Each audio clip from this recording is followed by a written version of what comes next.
That's okay.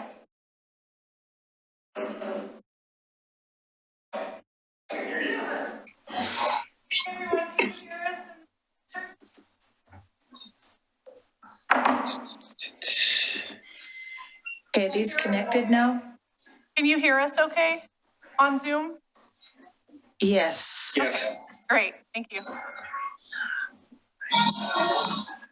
Connected though.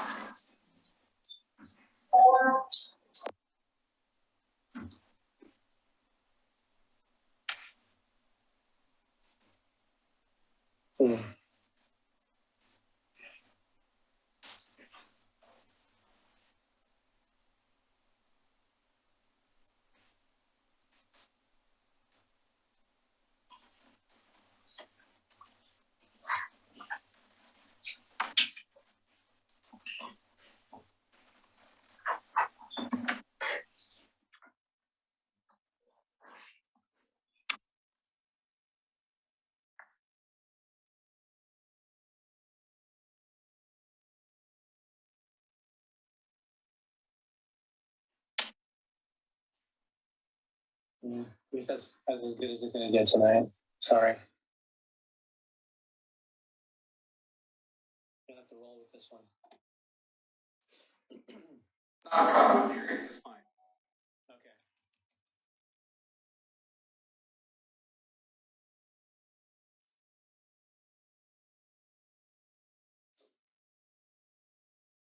Only adjourn this at in person?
Want to wait a couple more minutes?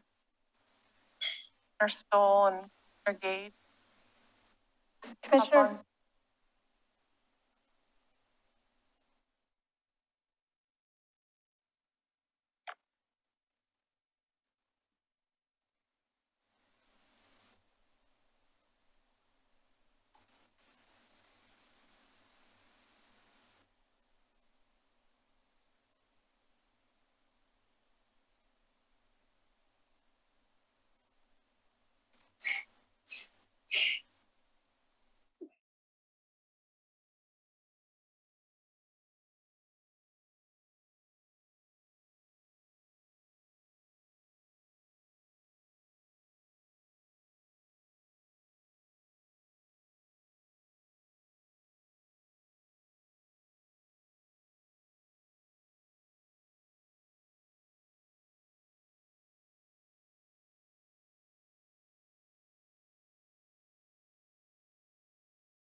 Ready? Okay. I will call to order the Monday, October 11th, 2021 meeting of the Oregon City Planning Commission. Before we begin, do we have any public comments on items not on the agenda? Okay, seeing none, we'll go straight into the first item on the agenda, which is a legislative hearing. It is LEG-21-00003, adoption of Park Place Urbanization Study and amendment to the Transportation System Plan. Since it's a legislative hearing, I have a legislative script. A public hearing on a legislative application is scheduled for tonight. Our role is to conduct the public hearing and to make decisions about the matter before us. In making those decisions, we must apply the applicable codes and laws and cannot vary from or change those laws or codes.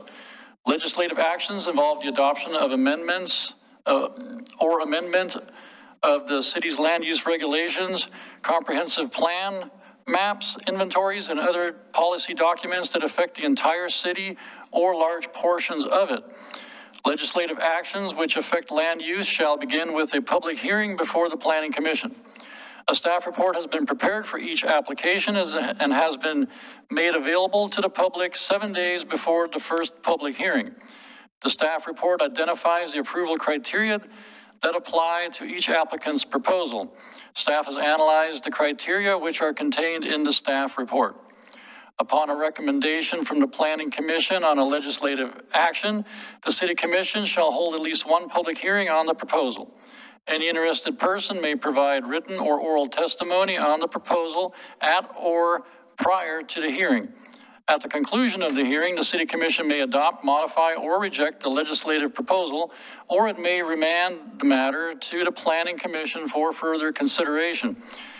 If the decision is to adopt or at least some form of the proposal and thereby amend the city's land use regulations, comprehensive plan, official zoning maps, or some component of any of these documents, the City Commission decision shall be enacted as an ordinance. Public testimony will be called on in the order it was requested in advance of the meeting.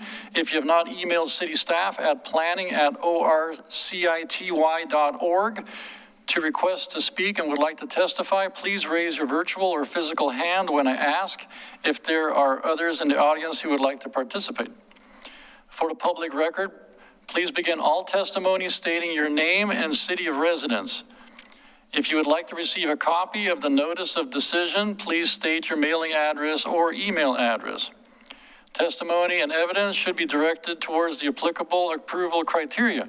If you believe other criteria apply in addition to those addressed in the staff report, identify and discuss those criteria and explain how and why you believe they apply to the application under consideration. Any person may submit written material while the public record is open on each application. Any written materials received by the city staff during the time period in which the record is open will be placed in the record. Written materials submitted during the public hearing must be presented to the city staff in order to become part of the record. If a person intends for PowerPoint presentations, reports, pictures, or other exhibits used in their oral testimony to be placed in the record, copies must be submitted to the city staff while the record is open. If they are not given to staff, they will not be included in the record. Any person wishing a continuance to present additional evidence and testimony or keep the record open to respond to new evidence must make that request before the public testimony portion of the initial hearing is closed. And this is actually a continuation, so this is not the initial hearing. And I will finish with saying that members of the Planning Commission are to be unbiased. As a result, I will call on each commissioner to disclose any potential conflicts, such as family, financial, or business relationships with any of the applicants or with regard to the land in question. So at this point, I'm going to try to remember which commissioners are present. Let me start with Commissioner Mitchell. Do you have any conflicts of interest in this? No conflicts of interest. Okay, thank you. Commissioner West. No conflict of interest. Commissioner Staggs. I have no conflict of interest. Okay. Not seeing, and my screen is, which commissioners am I missing? Did you ask Commissioner West? Who? West? I got West. That should be it. You have Commissioners Staggs. Staggs is not here. Commissioner Gage didn't show up. Commissioner Staggs is on Zoom. He's on the phone. On Zoom. He asked Commissioner Staggs already. Gotten them all. Okay, Commissioners all right. Mitchell, West, and Staggs are on Zoom. Okay, all right.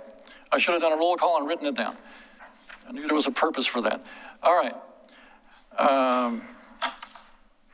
So I guess we will start with the staff report. I don't know if it's going to be that long, but you have 15 minutes, and I believe it's Mrs. Kelly Reed.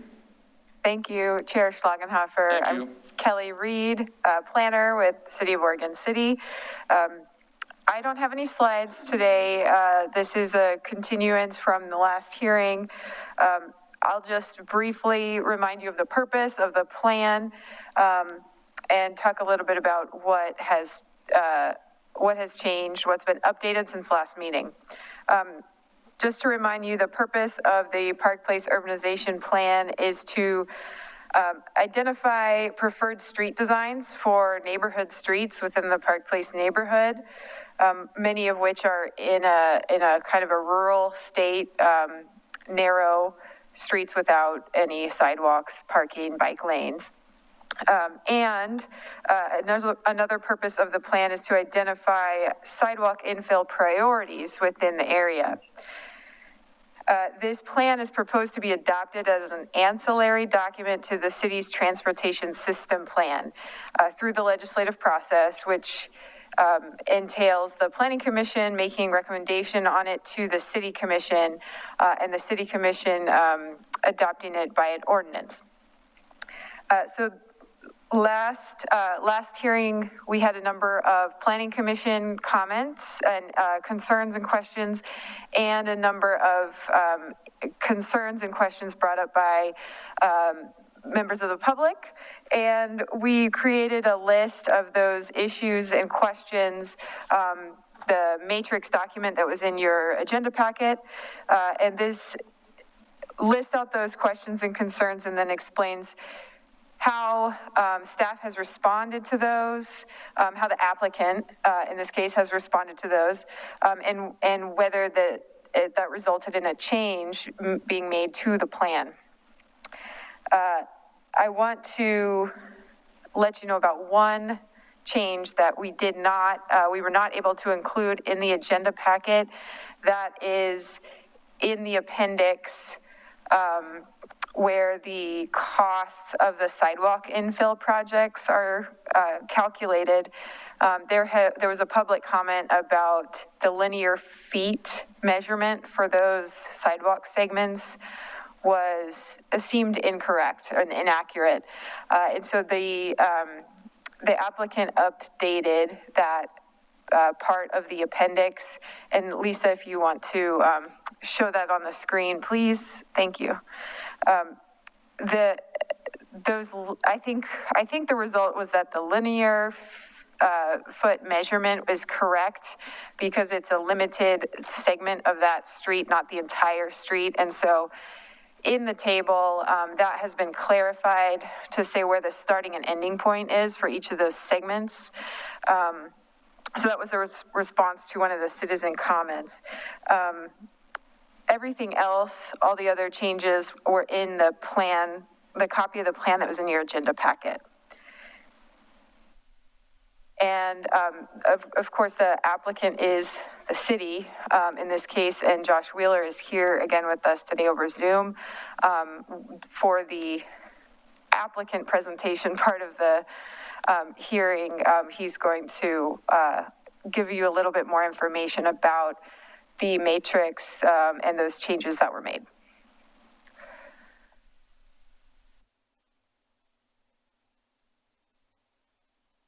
Okay. Before we go to the applicant, which is Mr. Wheeler, do any of the commissioners have any questions for Mrs. Reed?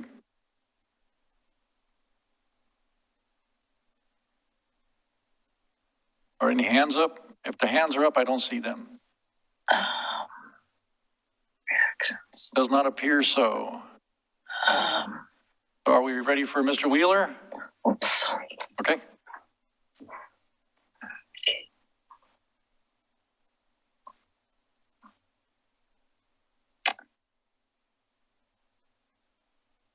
Chair Schlagenhofer,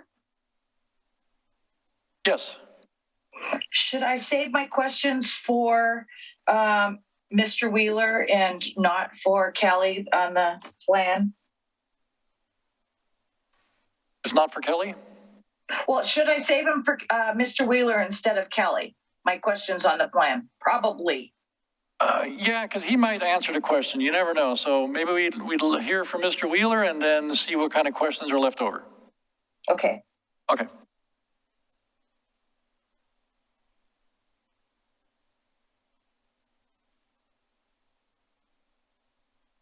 And I'm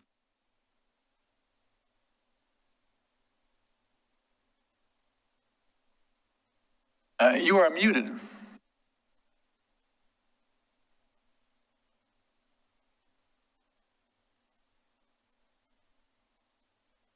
There we go. Can you hear me through my phone?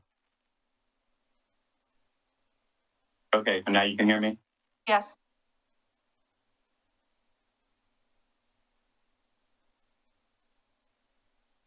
Can you hear me through my phone? Yes. Thank you.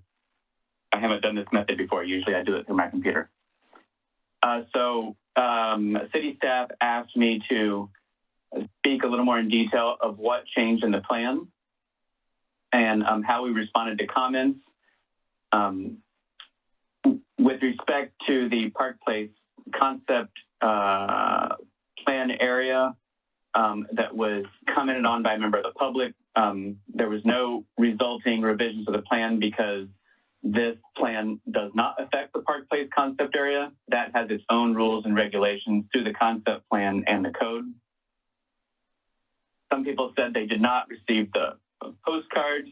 We did send out 1,353 postcards to all property owners and current occupants. And whether there is a house there or not, it's a parcel. And so it gets a postcard to that owner.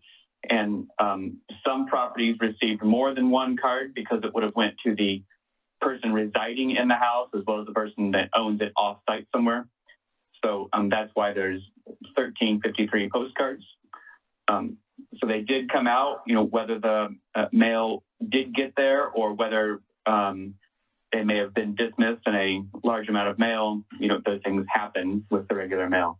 But we did send the whole area the postcards. With respect to the comments about Holcomb Boulevard, we had a meeting with the Public Works Director. He is aware of the desire of the neighborhood to see more improvements on Holcomb Boulevard. At this time, we don't have any projects budgeted within the current fiscal budget besides the rapid flashing beacons that are going in right now. And then there are some proposed developments that will be required to do some sidewalk improvements and other improvements based on their development requirements. And so with respect to Holcomb, this study does not speak to Holcomb because the Holcomb pedestrian plan speaks to Holcomb. So we do have a plan that says how it's supposed to be done. The real question is how do we fund it? And that question is still up for debate and consideration and will continue to be considered through the budget process. With respect to specific properties and what occurs specifically at each area, this plan does not get down to that detailed level. However, if we do end up, whether through development or whether through a capital project, see an opportunity to build sidewalk or widening of a street along a property that has some houses or structures or other improvements that are close up to the property, to the property line, we would work with those property owners at that time and find a solution that works for all parties. And so a plan of this level only looks at general locations. It doesn't look at all of the detailed technical needs that you would have once that gets built. And the study does speak about that to a degree. With respect to speed bumps and speeding, there's a separate process for that that was spoken to in the meeting last time. And so that can continue to be requested of the city through the process they already have for speed bumps and speeding concerns. We had a discussion in the lobby concerning the personal concerns that were brought up about desire for a handicap accessible ramp, an additional driveway, the removal of mature trees. And myself and the planning department had that conversation with that resident and believe we have given them guidance on how to achieve those things that they were looking for. With respect to lineal footage on the sidewalks that is in the appendix, Ms. Reed spoke correctly when she said that the numbers were correct, but it was very hard to determine that they were correct because they didn't really show start and end points. And so those have now been added to the appendix for clarity so that the public knows where those areas are. We also did double check the links too to make sure that they were correct links. And but put the specificity in there so that future staff as well as any resident knows where that is intended. With respect to the definition of corridor, we spoke to the concerned citizen in the lobby as well. Nothing additional in the study. The same comment that we made at Planning Commission was what we spoke to, that a corridor is just generally defined as an area or a boundary of the study. And so that is, we were looking at a very specific area in the study that was designated by that red line that is in the boundary exhibit within the report. With respect to inconsistencies in the survey data and what is shown in the study versus what is shown in the appendix with the survey data, there were some conflicts there, and thank you to Commissioner Mitchell for pointing that out to us. We reviewed that. We did find those errors, and those have been updated in the report on page 44 and 26. The concern that the plan seems to prioritize parking over bike lanes, that discussion occurred with the Public Works Director and the City Engineer. And at this time, there are no revisions to the study. Reasoning for that is based on the projects that are in the TSP already, based on the results of the survey. For us, it feels that that is not necessarily that parking was more important to citizens than bike lanes, and due to the speed of roads and the size of roads, sharrows make a little more sense for the capacity of the roads than bike lanes and just lack of room. And for kind of all those reasons is why they why it may seem that parking is prioritized. Can we consider widening sidewalks so that bikes and pedestrians can both use sidewalks instead of bikes using the street? There was discussion with the Public Works Director and City Engineer on that, but based on the constraints that exist, based on the connectivity, based on the ability to safely traverse from one place to the other, it was decided that no revisions should be made to the study. And the best way to build out those things would be through the Trails Master Plan. There was concern that the way the survey question was written and how we summarized it did not seem to correlate. And so we agreed with that comment, and we updated the study to be more clear and more correct on page 27. There was a question whether we should provide speed limit as an option in the areas of ways to slow people down. That discussion occurred with the Public Works Director and the City Engineer. No revisions were made to the study, and the reason being that there's a separate process for reducing speed limits. The Transportation Advisory Committee would be the place to do that through, and we've had various conversations with them about other streets, and that's something that belongs there rather than in the study. The study was more about structural items that could be made. Some questions about asymmetrical design. Again, same conversations with the director, no revisions to the study. Some comments on page 46 of the study. Confirming whether a charter amendment is actually needed to place a trail in Park Place Park. We reviewed that with the city attorney, and there's a bit of a question of whether a through path constitutes a charter approval. compared to a path just in the park. And so we changed the word from will to may in the exhibit, just to alert someone that they should consider that in the future to make sure they're doing everything by the book and correctly. And then with respect to cars and bike conflicts, you know, with sharrows, that those will exist, but again, due to the amount of traffic on those roads, the capacity just doesn't lend itself to bike lanes in most cases. And then lastly, the question is, can we add information in the plan about the process or next steps that would come before a sidewalk would actually be constructed by the city?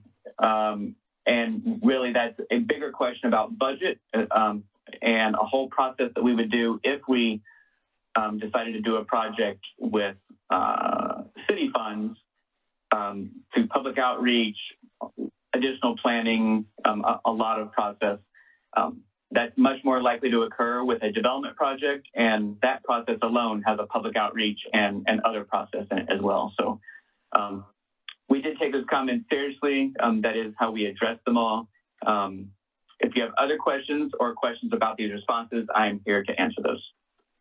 Thank you. Okay, thank you, Mr. Wheeler. Before we ask Mr. Wheeler or Mrs. Reed any questions, I had a question for Laura. Are we limited tonight with issues brought up at the previous hearing, or can we bring up anything we'd like? You are not limited. Any issue is available for discussion. Okay. Okay, how about we start with the issues brought up last week, 2 weeks ago, at the previous meeting. Since we have the issues matrix, I thought maybe we could go through these, see if these have been appropriately covered before we ask anything new. Would that work?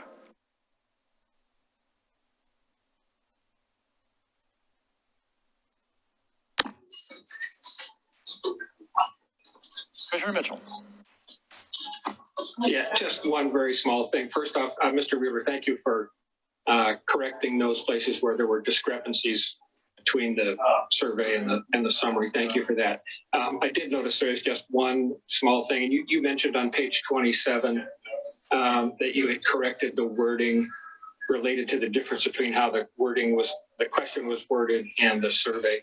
But there's also a chart on page 26 that presents the same information, and the wording has not been changed there. Other than that, I think what's on the issues matrix makes sense. I'm happy with what's there. I do have some other comments to make, but I'm okay on the issues matrix. Okay, thank you.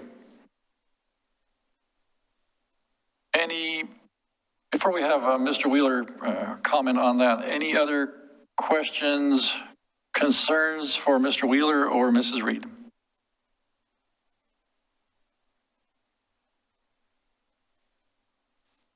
Commissioner Staggs? Yeah, are we going to do what you just said a minute ago, put the matrix on the screen and... Yeah, I thought we'd just finish up with the existing matrix before we go on to some new issues. Right, okay. Okay. Okay, Mr. Wheeler, the issue Commissioner Mitchell brought up about the chart not matching, I believe he said it was the data on the information on page 27, didn't agree with the chart on page 26.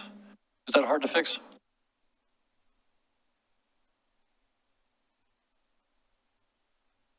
No, that's fine. We will make the appropriate revision before the, assuming our next step is the city commission meeting, before that meeting. Okay, great. Okay, new issues, new concerns. Feel free to speak whenever you've come up with something. Commissioner West has her hand raised.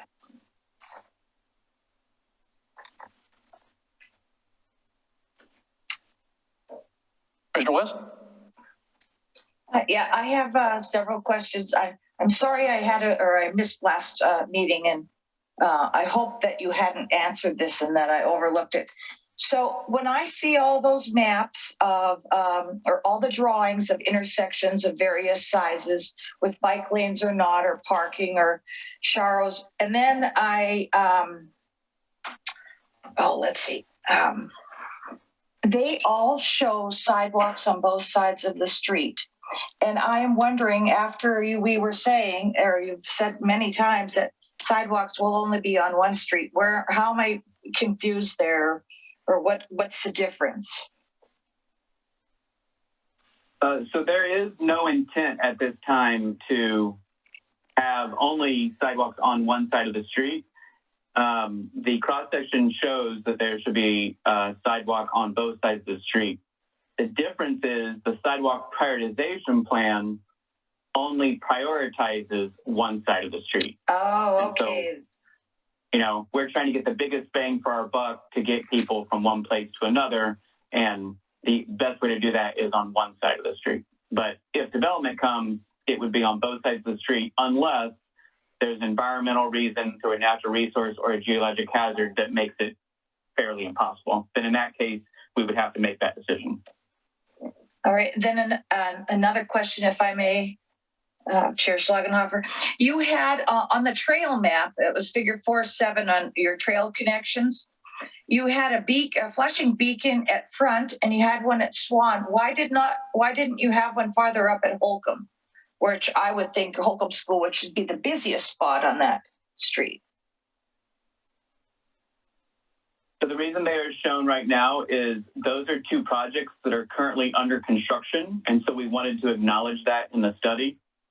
There are two other beacons that are proposed in the transportation system plan. And if you look at the transportation system plan, I'd have to go see which figure that is, but it shows those two projects on that map. And those are at two other locations. The exact locations, I don't recall off the top of my head. Okay, well, it looked like it was Front and Swan. So here we're going to do all these improvements to Hunter. And when I was reading on one other of the diagrams, why isn't Hunter classified as a collector street along with Swan, Front, and Forsyth when you're labeling streets? I mean, you're designing it to have more amenities, sidewalks, and so why isn't that a collector coming down from Forsyth to Holcomb? So I just want to make sure you understand that the city at this time, Public Works, does not intend to construct any improvements.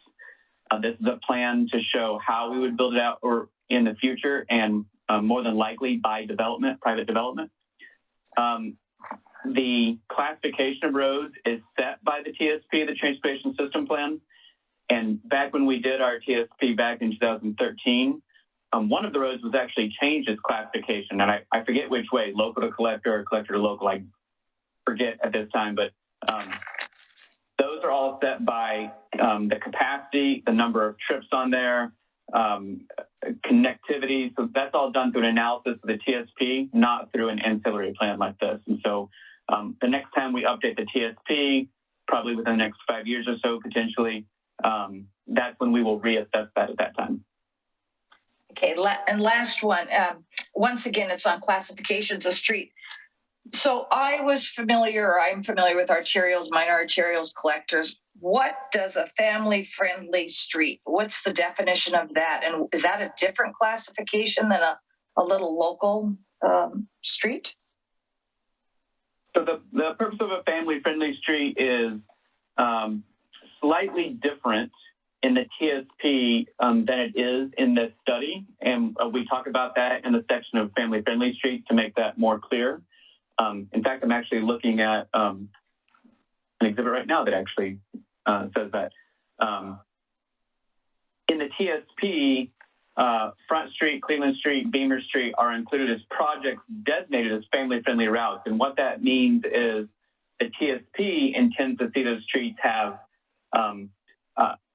signage that shows how to bike from one place to another. You know, those signs you see that says bike, you know, I-205 1 mile that way, or things like that, wayfinding signs, or, you know, you're getting to this amenity this direction or this amenity that direction. That's what the TSP considers. What this study considers is how do we build out certain streets where the typical TSP section doesn't work, the 54 feet local section, and what do we accept is something less, and it's potentially a connection from neighborhood to a school, neighborhood to a park, neighborhood to a convenience store or a church. And in those streets where we don't really want to widen it out, what can we put there from an infrastructure standpoint that feels family friendly, doesn't feel like a raceway, isn't incredibly wide, doesn't have parking bike lanes and everything, but maybe just one or two sidewalks, a narrow street. Those are family friendly streets, something less than a local that has minimal amenities, but enough that someone would feel safe biking or walking to get where they're going. Okay, thank you for the clarification.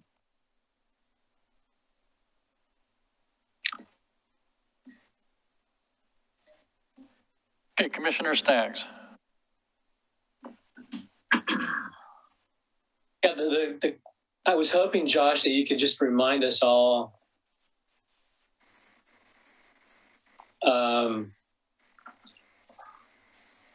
I know we've talked about how the sidewalks and improvements in this neighborhood get paid for, but could you just remind us all how that would work? And I'd like to give a specific scenario that maybe you could address for us. And that is, with the new HB 2001 missing middle housing scenarios that may happen over the next number of years. You might have a resident that owns a single family home in that neighborhood, and they decide as the homeowner to expand on the property and create more units on that property. Would that trigger a improvement, and then would that trigger them paying for the improvements in the adjacent right-of-way? And how would public funds come into the mix of that scenario? So the answer, as probably always is the answer when these type of scenario questions come in, is it depends. And so I'll try and answer that with some specifics. We have properties right now in the Park Place area that have come to us and said, we have a single family lot, we have this extra land, we would like to partition and put another house on there. Our city code, chapter 16.12, talks about when public improvements, which are things like sidewalk, street widening, utility extensions, etc., are required. And it says that if you are just putting up a single family house on a vacant lot, then those improvements are limited to 10% of the cost of the construction of the house. So a $400,000 house, you would have to do $40,000 of improvements or less. If you are doing things like a partition, a subdivision, a multifamily complex, which is under the guise of site plan and design review, those all trigger street improvements. And 99% of the time, all of those improvements would be required in front of the lot. The only time they wouldn't be is, let's say, and we had this example, we have one under review right now that's this way, that a lot is partitioning for one more house, it's a corner lot, and so then is it proportional to require improvements on both roads that they front?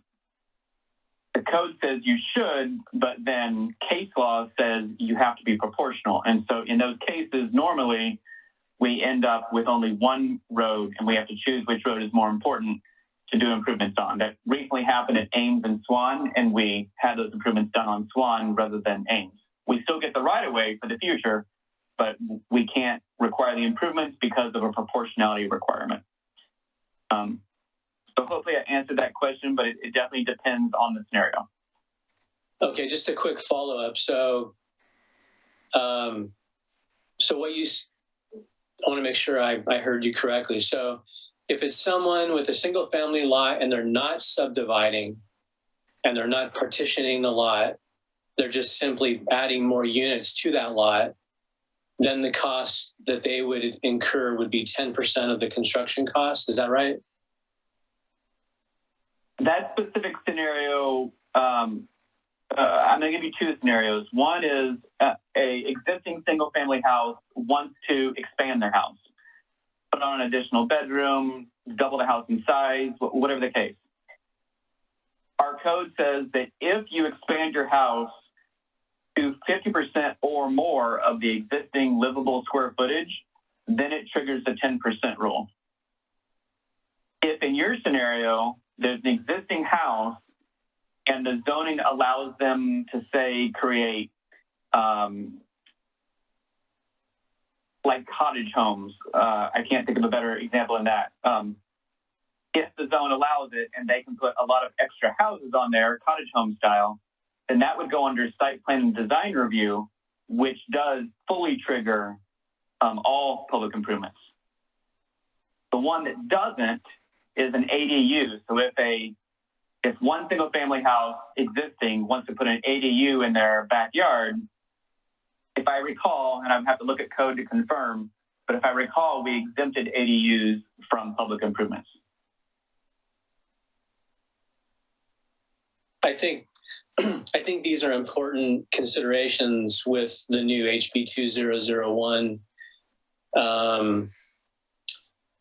I'll just say the new city standards that are going to be in place addressing HB 2001, which could be cottages, it could be duplexes, it could be triplexes. I think it's up to 4 units per single family lot.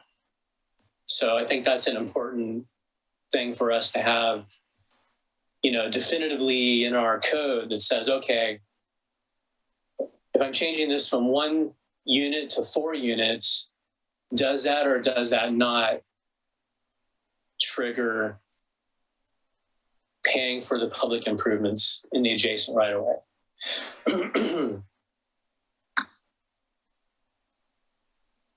And I would just reply that currently it does, because my understanding is that would fall under site plan design review. However, I know the planning department is reviewing how to implement that legislation, and that's not really a topic for this study. The study just decides what improvements, but then the code decides when those improvements should be provided. And so my recommendation would be to be involved in the continuing discussions that I know planning is having on that topic. I'll just add to that discussion a little bit, that when these street improvements are required because of development occurring on a property, if the city finds that it is proportional to require the developer or the owner to, build the full street improvements, with the Park Place plan that's before you, the city would be relying on that plan to tell us and the developer what to build there. So that's how we would be utilizing the plan. I'm sure that's already clear to most of you, but just wanted to make it extra clear. A quick follow-up question to that. What about an internal conversion where you're not adding any square footage, but you're splitting it up on the inside? You're adding housing, but you're not building anything. Would that still trigger? No, currently it does not. Okay, so you could add you could add 3 more residences, but it wouldn't trigger any public improvements. That's currently the case, yes. Okay.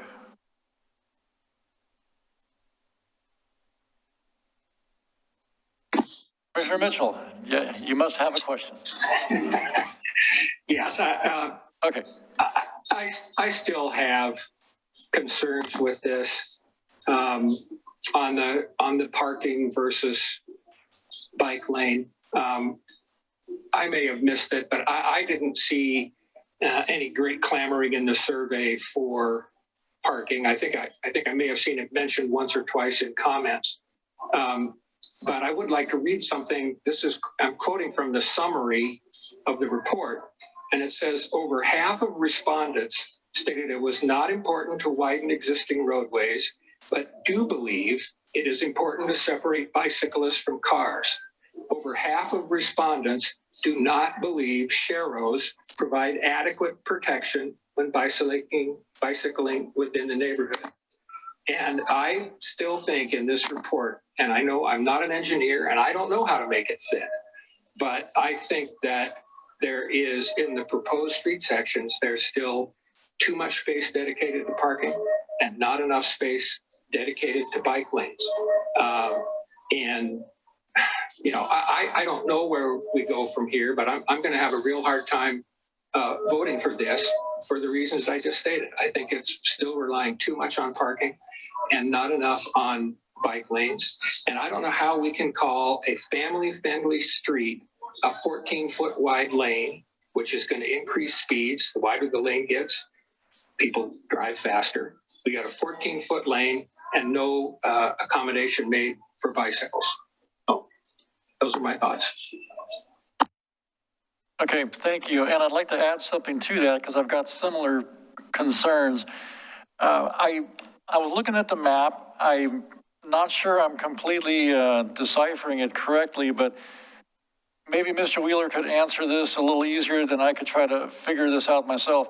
How many roads where sharrows are proposed are over 25 miles an hour, or are none of them?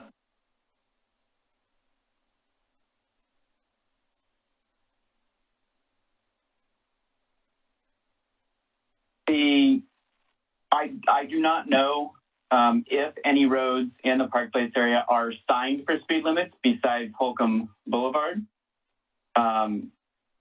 There's a state law that determines that what, and I can't think of the name of that. It's not my forte. It's called the, escape me, but it's the standard rule. That's what they call it. A basic rule? That when you're driving along the road. What's that? A basic rule? Yeah. So if the road is not signed, you follow basic rule. And that's, I think, what the case is in many of these situations. We do have the right to set a speed on local roads if we're doing anything, I believe Dana told me, 30 or 25. At other speeds, you have to get ODOT approval.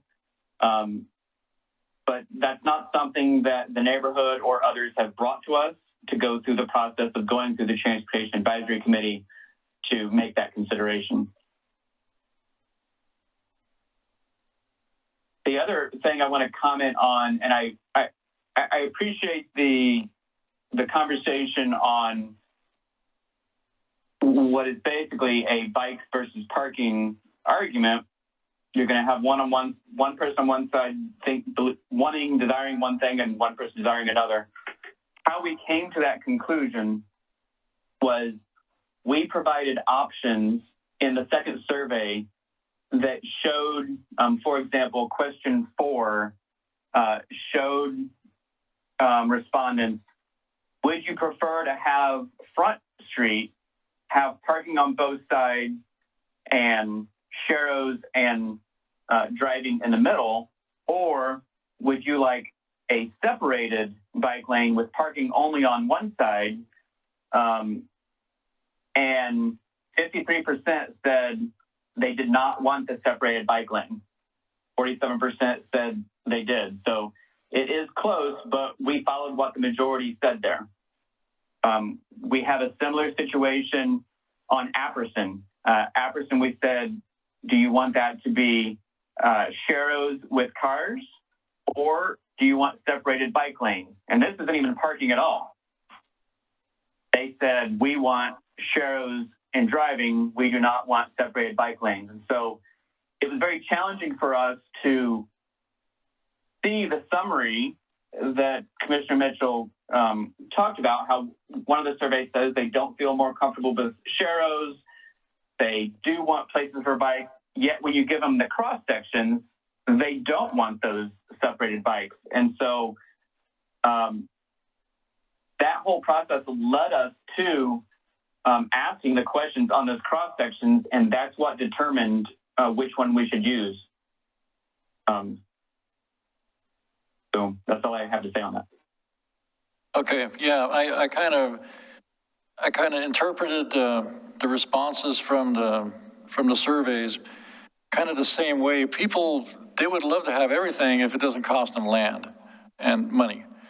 And if they're going to lose some land, they'd rather have parking than bike lanes, which not the majority would use.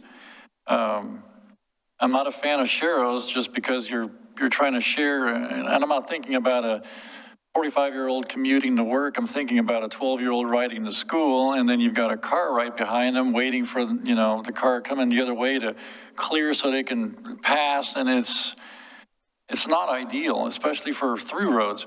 If it was dead-end roads, you know, roads coming out of a cul-de-sac, it's not quite as bad if the next road has a bike lane, but in there, it just seems like narrow road connects to narrow road, and it just doesn't get a whole lot better until you hit a major road like Holcomb, which definitely needs bike lanes. I think they should be separated at that point.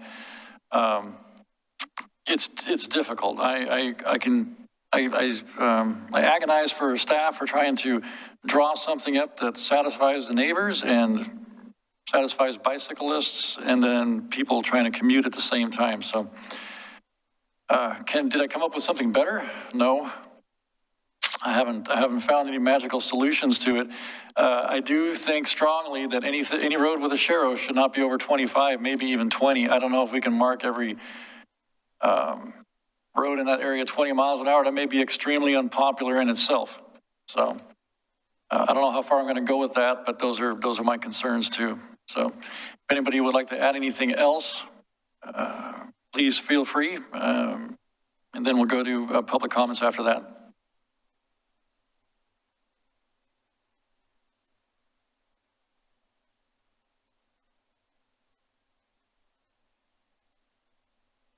Okay, I'm not seeing anything else.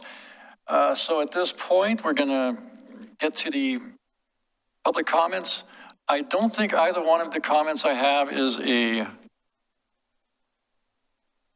neighborhood association or a government agency. Please correct me if I'm wrong. Okay. All right, so the first one will be Linda Smith. Please state your name and city of residence, and then if you would like a notice of the decision, your address or your email address. Thank you. Oh, and you have 3 minutes. Linda Smith, Oregon City. And just comment on the speed limits. Most of the streets are already marked 25 miles per hour in the neighborhood that we're talking about. So in response to the testimony given on 9/28, people asked if outside the Park Place neighborhood were included in the process. Public Works response was no, this does not pertain to the Park Place concept plan area. Survey 1, question 1, asked if respondents live or work outside the Park Place neighborhood, and 86.8% of the respondents said they live within the area, but another 13.2% said they resided outside the Park Place neighborhood. I find that to be a rather large statistical difference, and I'm wondering why those outliers were included in the results. I feel that they should have been excluded, and so my request would be that it's too late for this survey, but in the future, that if you have people outside the area, that maybe they shouldn't be included in the decisions within the area, especially when this is such an emotional, costly, property altering kind of situation. Next is also testimony on 9/28, share concerns that not everybody received postcards to participate in either survey. Public Works response was that they sent out 1,353 postcards to property owners and current residents, but when looking at the planned area of just north of Holcomb and west of Holcomb Elementary, I did a count on Google Maps today, and there's only 477 homes, which is only 35% of those homes and residents. Now, I did hear you say that there were some lots that were also included, so maybe that's can attribute to some of the differences, but certainly a whole lot of people were included on those postcards getting mailed out than the people that are actually affected by this change. And I'm wondering why such a large area was included. And my request would be that when future surveys are done, again, where it's such an emotional, costly, property changing kind of effect, that it only apply to those people that it's going to actually affect. And then my third comment is that the testimony on 928 expressed repeated concerns of residents throughout the two surveys about Holcomb Boulevard safety. And Public Works' response was to state that this was not part of the study and that they had made Public Works Director aware of the request. My request would be, could you enhance that request to say, to request that a safety study be done on Holcomb immediately. And I know it's in the TSP plan to eventually be down the line and it's not funded, but especially as pertains to egress related to emergency evacuations and pedestrian and bike rider safety, especially at the bottom of Holcomb Hill, trying to connect to our city. We can't. It's virtually impossible without risking your life to go down the bottom of that hill unless you're in a car where you're a little bit safer. And then just one other final thing, if I have a couple more seconds, is that I still don't understand the changes to the linear feet. It shows a whole long line and says it's only 299 feet. So unless there's something different there, that's over 1,000 feet. And I would like to see that. And I'm sorry it wasn't ready in time for me to review it before this. Thank you, Linda. Okay, and our second comment is from Geneva Butterfield. Please state your name, city of residence, and if you'd like a notice of decision, your address or email address, if you haven't already given it. Thank you, Geneva Butterfield. I live in Portland, but I'm here on behalf of my mom, Della Riggs. She lives at 16251 Swan Avenue. She's one of the people that live on the corner of Swan, well, she lives on the corner of Swan and Cleveland Streets. Thank you for those who tracked me down last week as I left here to talk to me about our temporary ramp situation. We do wonder why the Oregon City Longview Manor federal development, which promised 50 years ago to put in sidewalks, has not been able to put in sidewalks yet. They have the most potential foot traffic in the area. A couple other things is that on Cleveland Street, I would request that Cleveland Street, especially where I and Mr. Lester, my neighbor, live, possibly be changed to priority 2. The hill slopes are so steep that you don't get very much foot traffic. It's extremely low foot traffic. Bikes are not safe on that road. And there is a street attached to Cleveland Street called Gladys Street, and that's going to be possible development. I'm surprised why that side of the street hasn't been tabbed for sidewalks instead of our side of the street, because we don't really need them. I do agree with what Linda said regarding the surveys. Mom did not get hers either, and we had to ask for the second one. Let's see, one more thing. We wonder, with so many new homes going up in Oregon City, why the people of Park Place are expected to pay for those sidewalks. At least 700 homes are going in, and I'm not exactly sure how much the city gets per home, but I would think that there's some funding there so that the people who live in the area don't have to come up with the money themselves. I know that my mom can't afford it, would have to basically sell her property in order to probably afford sidewalks. So that doesn't seem like a fair trade. I'm sorry about that. Thank you for your time and your consideration. Thank you. Okay, some good questions. Mr. Wheeler, can you answer some of these questions? Mrs. Smith had a question about why were some people from outside the area included? Why is Holcomb Boulevard not part of the study? She had a question about linear feet. And then Ms. Butterfield about why Oregon City Review Manor hasn't put in sidewalks after 50 years. Questions about Cleveland Street, and then any of the money from the 700 homes going in, does that only cover the improvements near those homes, or can that be used throughout the neighborhood? Those are the things I remembered. Okay, so with respect to Clackamas County Housing Authority, We do not control what they did through their land use. A number of years ago, the assumption is that they met whatever land use was required back then, even if there was a land use process that many years ago. Not sure of the history on that. If they redevelop, they will be required to come into compliance with today's code. With respect to priorities of streets, we basically were trying to get the biggest bang for our buck from priority 1 to priority 2, trying to get people, again, to those destinations. And again, if the city were to come up with funding to do these as capital projects, which is not anticipated, then we would be working with property owners, and we may make adjustments during that time, or we may not do a project, or there's a number of things that we would do through conversations with property owners. I also want to understand that property owners are not expected to do these improvements. Now that there's this study, we are not expecting to go from door to door and say, you need to put the sidewalk in per this improvement. The only way that ever occurs is if that property chooses to develop. And any property in the entire city of Oregon City that chooses to develop, whether it's vacant property, whether it's one house that becomes 5 houses, whatever the situation is, they all have to follow that code that I mentioned earlier, 1612, that dictates whether or not they have to do public improvements. But no one will be required to do improvements if they choose to do nothing to their property. With respect to the first set of comments, those were also emailed to us, and so I can look at those a little more specifically. It is correct that the survey does show that 86.8% said that they lived within the Park Place neighborhood, and then let's see, 8.6% say in one of the adjoining neighborhoods and 4.6% outside. Why did that occur? There's a couple of reasons why that would occur.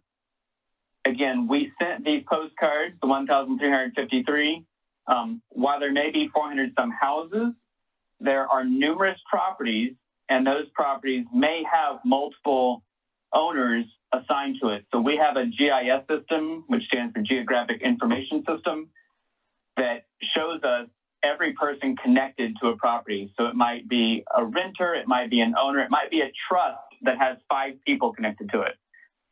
That's how we come up with the 1,353 postcards. I can assure you that the only people that got postcards was anyone that has ownership stake or lives at a location within the red boundary that was that's shown in the study. That's the only people that got a postcard. And if they did not get one, we apologize on behalf of the U.S. Postal Service.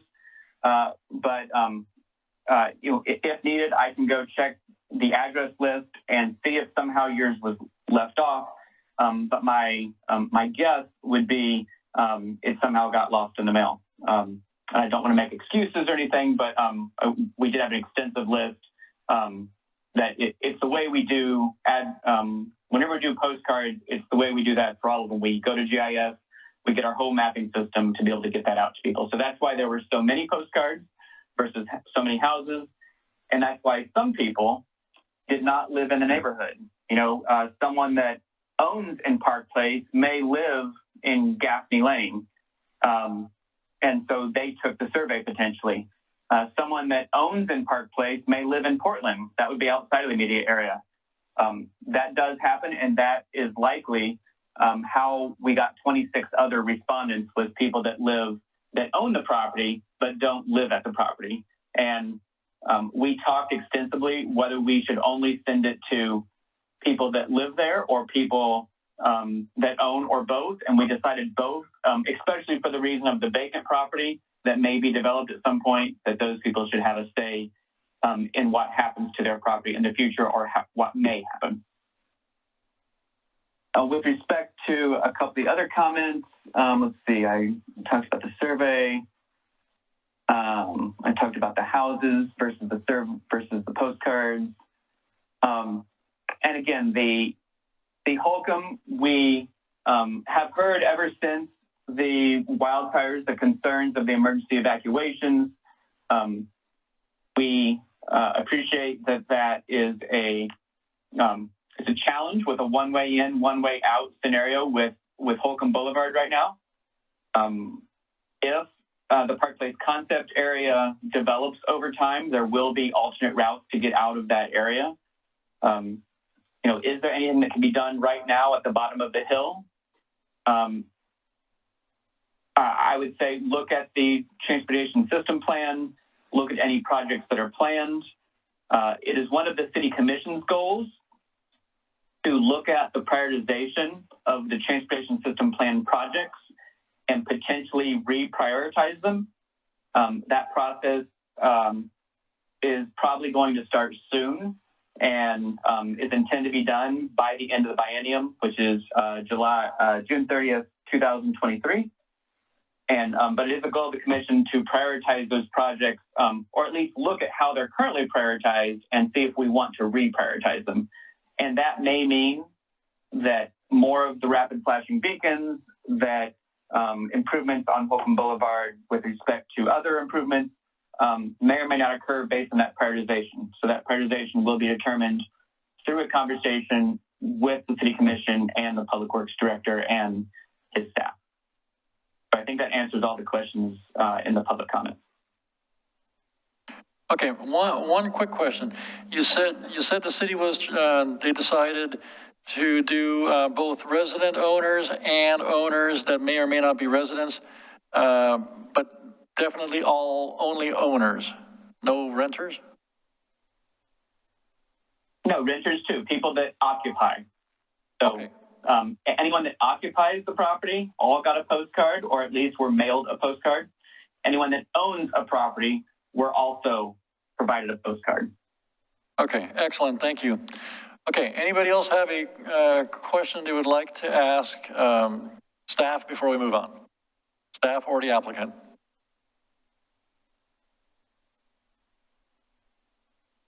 Okay, I see none. So at this point, I'm going to close the public hearing.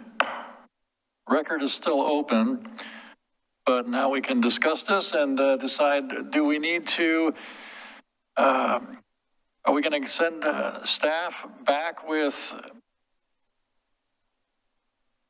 what are the things that we brought up that we feel the staff needs to bring back? Or can we send it through with some recommendations? What would you guys like to do?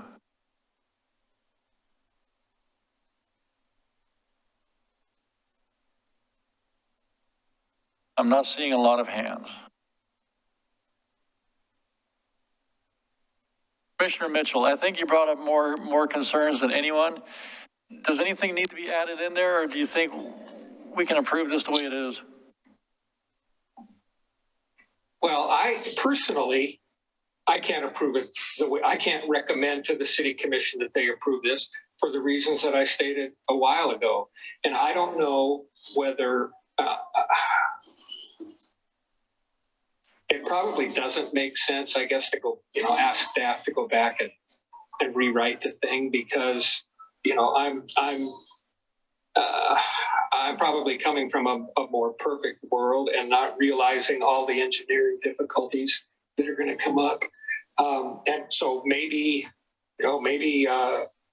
recommending to report it as is, but with a letter from the Planning Commission expressing our concerns about the absence of bike lanes, or if it's the will of the rest of the commissioners, we recommend approval of the commission the way it is. And I go speak as a private citizen, not representing the Planning Commission, but I'll go speak as a private citizen. It's kind of the wishes of the other commissioners. But personally, I would not send this forward to the city commission without some way of stating the concern about the absence of dedicated bike lanes. Okay, Commissioner West, I see your hand up.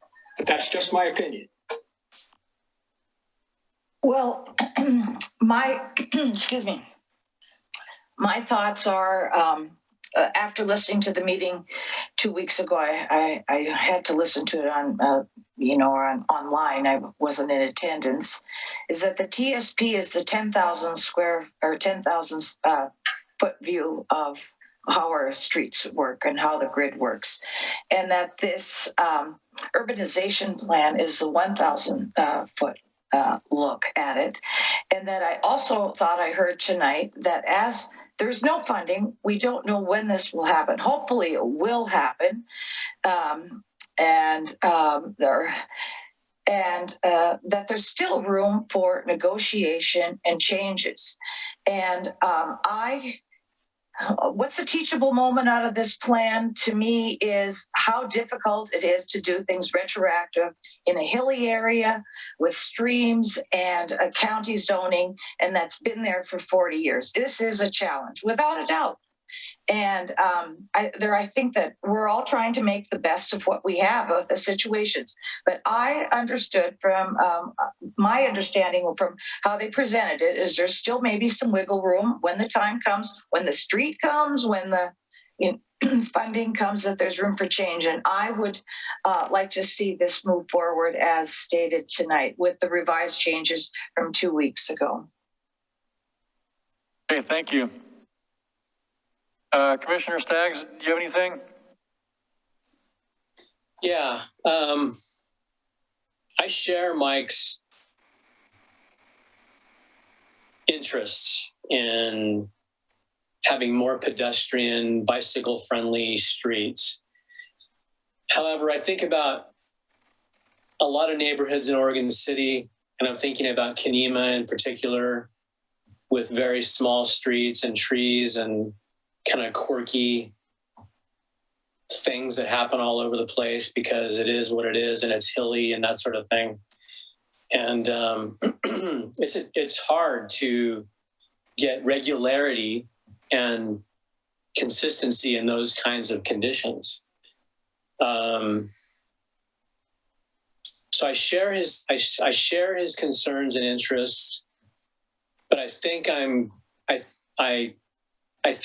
I think the plan, or I think the path forward for us tonight, if I could suggest it, is to recommend approval to the City Commission with comments that we as the Planning Commission would like to see more pedestrian-friendly, bike-friendly neighborhoods in general in the city.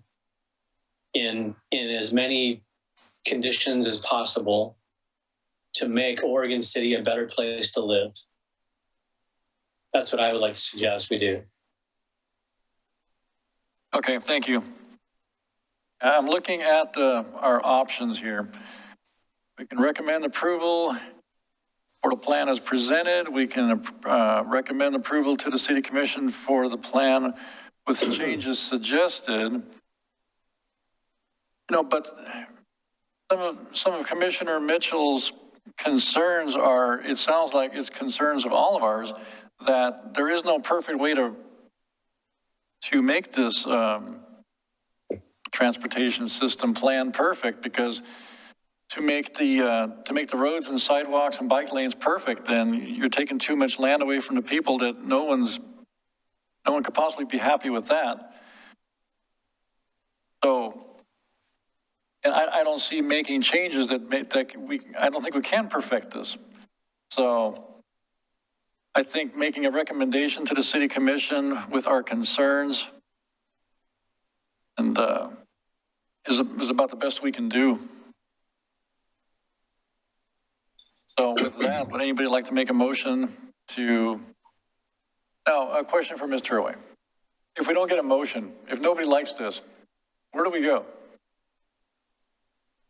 You'll need a motion to advance it. I would recommend, if you identify any concerns, there's a few different options. You can have, I heard from Commissioner Staggs, a concern for just generally having more pedestrian facilities across the city. You could also have a condition to change one of the facilities on the plan to remove a parking and then add a bike lane. So you have a little bit of options. I would think about your recommendation from the city commission's perspective. Do you think they need to change something in the plan? If you do think something in the plan needs to be changed, I would recommend adding it as a condition of approval. I don't know if I think it's more general concerns than it is specific concerns. We're not trying to do any specific designs. It's more of a general concern about the whole safety of pedestrians and bicyclists without going down every street and trying to figure out exactly what kind of a cross-section we're going to have on every road. I think that would take us forever. And I don't think we can do it. Because in some roads, we've got a house that's very close in one area, and then then you got a bunch of big yards. So you may have some meandering roads, which we can't possibly solve all those problems here. So maybe if we make recommendations based on our general concerns for safety while not taking too much land away from the neighbors, which some people don't have enough land in their front yard to even be able to afford 10 feet. So I just want to point out too, if you don't mind, please. Thank you. The plan does talk a lot about traffic calming methods, and I think it does a good job of presenting some ideas and methods that do calm traffic. But it being that 1,000-foot level plan, it doesn't include any specificity as to where those would go or when or how that would be accomplished, or even whether it would. I think it's a little bit vague. And so I guess just one thought I had is that if the traffic calming methods that are in the plan are something that you think would be advantageous and that maybe they should be given a little bit more specificity in the plan, or, how do I say this? Perhaps there could just be a little bit stronger statement or requirement in the plan for using those in specific situations or along certain streets where maybe the speed limits are so there might be a few a little bit of analysis that could be done potentially to address some of the safety and bike friendly concerns that we've heard. All right. Yeah, thank you. That sounds good. Okay, who would like to make a motion? Commissioner Staggs? Why don't we recommend approval with two specific conditions? One is we'd like to see more bike lanes in general throughout the neighborhood. And we know that those will have to be looked at and reviewed and studied depending on the particular road and particular conditions. And then two,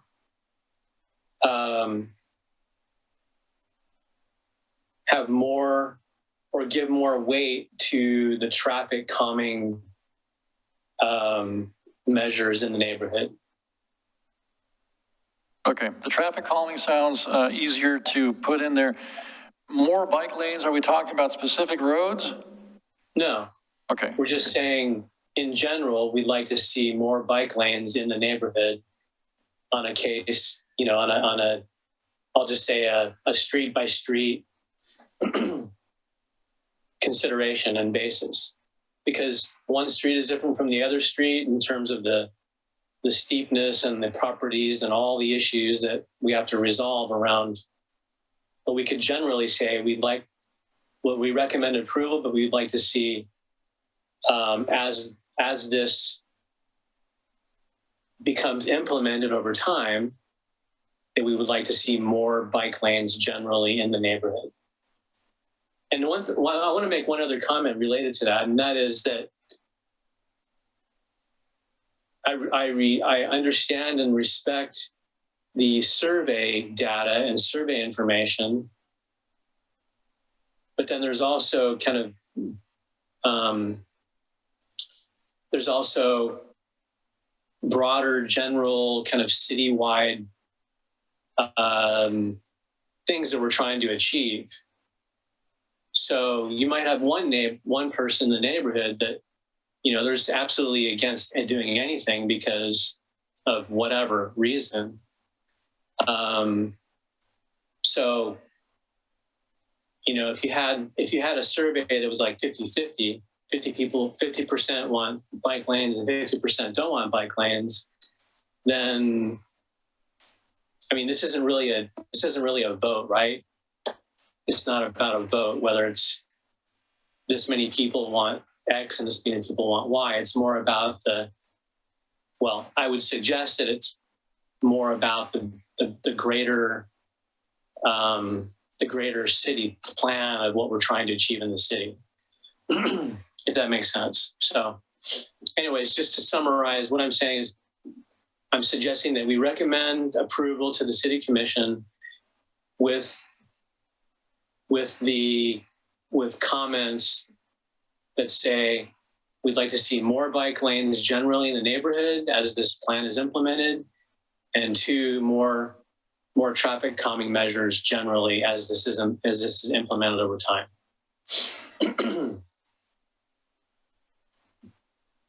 Okay, thank you. Commissioner West and Commissioner Mitchell, is that something you guys can support? I can support that. I think it sounds good. Do we vote as a commission, or how do we approve this? Yes, we can call your name for a vote. I just want one clarification, if that's okay. Or although you need a second as well. Okay. And that is that it is not a condition of approval to change the plan. It's just a note to go along with the recommendation. Right, because we're not making any specific changes or additions. So the text of the plan itself wouldn't change, but it would go with this regularly. Perfect. Chair Schlagenhofer.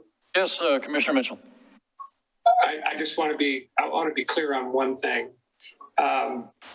Please. The comment was just made that would not be part of the plan. I think it needs to be in some way as an introduction, a comment, a note, something, not a separate letter that goes to the Planning Commission along with it, because that's going to get separated and never get seen again.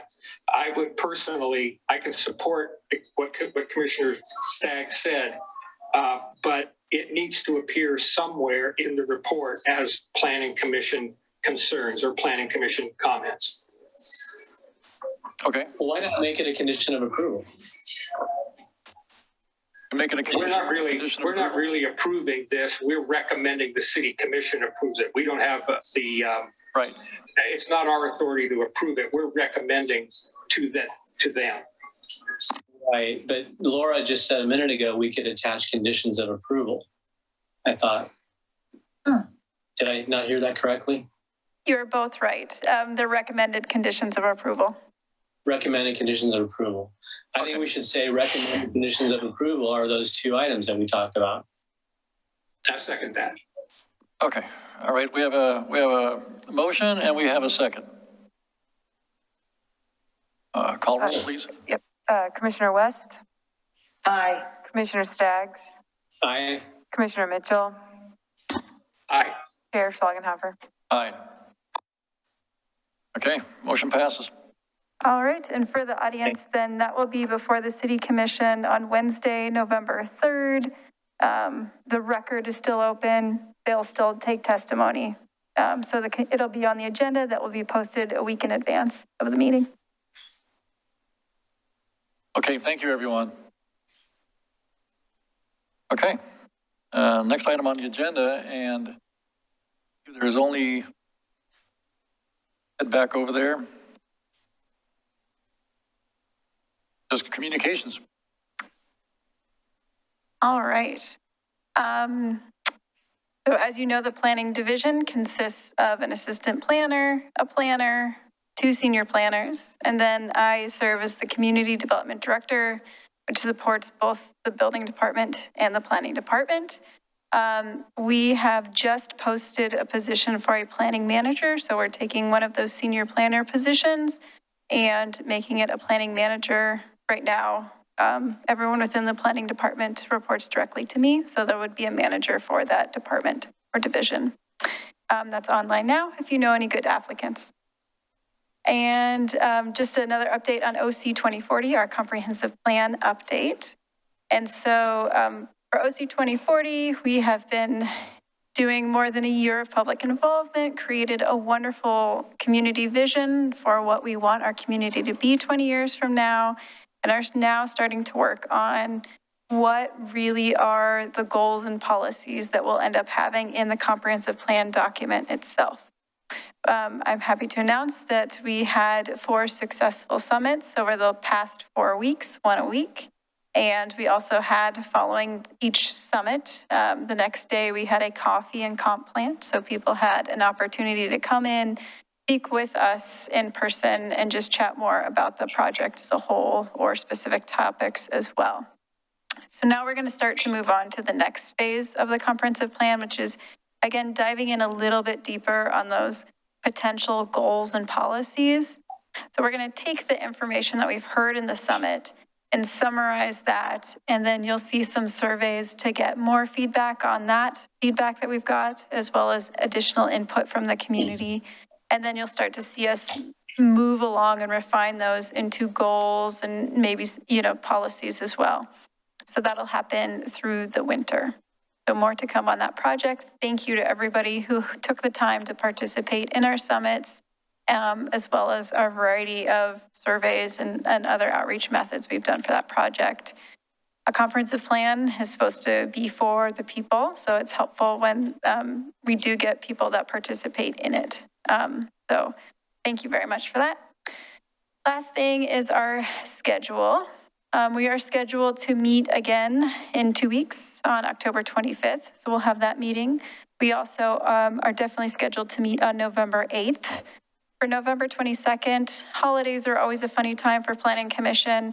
We may cancel the November 22nd if we don't have any items that are continued onto that meeting date. And then in December, we don't have anything identified yet for a December hearing, though there is still time to schedule it. We try not to schedule anything for December 27th meeting, the end of the month, but we'll let you know if there's anything time sensitive. So if there is, as we come into the holidays, as always, if anyone on the Planning Commission is unavailable to attend a meeting, let us know ahead of time if that's okay, and then we'll make sure that we have a quorum to continue business.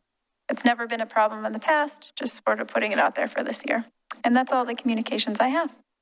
All right, if we had an early December meeting, what day would that be? It would be December 13th. Okay. And then for the OC40, if there was more surveys, are those on the Oregon City website? Are they on the, how do you get them out to people? You don't mail surveys to every resident, do you? We don't mail them. No, we have mailed some surveys earlier in OC 2040. We were looking for communication from underrepresented groups, and so we did send surveys to every multifamily development in Oregon City, as well as the mobile home parks. In this case, for these surveys, they'll be online, which has actually been an incredible method for us. I feel like our outreach, this project, despite a pandemic, has been so much more than we traditionally get in public open houses and things like that. So we'll have online surveys, and then there'll be opportunities to win gift cards to local businesses and things like that for participation in the surveys. We will continue to rely on our project advisory team to help get the word out. And then as a city, we'll do as much with social media and other methods of dispersal for engagement. There's always something in the trail news. And we appreciate the community's assistance in helping get the word out, because it's really important that people participate now when we're making these large goals and policies, as opposed to when development happens next door. So we want to make sure that people are aware this is the great project to participate in. Right. Okay. Thank you. Any of the commissioners have anything they'd like to share before we go? Okay, we're adjourned. Night, everybody. Right.